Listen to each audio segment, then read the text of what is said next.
This is Dave here, and today I'm going to show you something I'm doing in Claude in order to protect context and get a better output. So watch this very carefully. So I'm in a document, and what I did is I took out Claude from my extension here, and now I'm selecting the model, right? I'm telling it to act without asking. And then what I do is I drag all those documents into this yellow line, which is a group, right? And then Claude is going to take over all those documents at once. So I'm giving it the company identity, I'm giving it the strategic outreach, and I'm giving it the about us, as well as the ICP. So now can I say, hey, what is Cloud Task based on the docs? And respond in text. Quick example, right? Now Claude is going to take over the 4 tabs and actually get all the context, take the screenshots necessary, and process the logic so that I can give you a strong response. So let's see how that looks.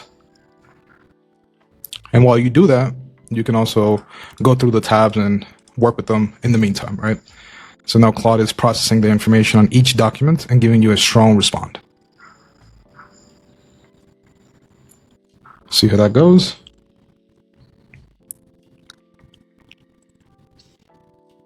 I'll give it some time. The idea why I told it to give it text is because sometimes it starts changing things in the document. So you need to be, I'm not being super clear, but at least giving the instructions to, hey, respond in text so that it doesn't go make changes that are unnecessary. So it'll give me the response based on your docs. Claude Task is a managed talent marketplace, purpose built for go-to-market functions. And then it gives you all the information. And then that way you can read through it, kind of understand what each document holds, and then ideally improve, have a better narrative, and it will allow you to sell much better whatever product you have. All right, so try it out. Let me know what you think.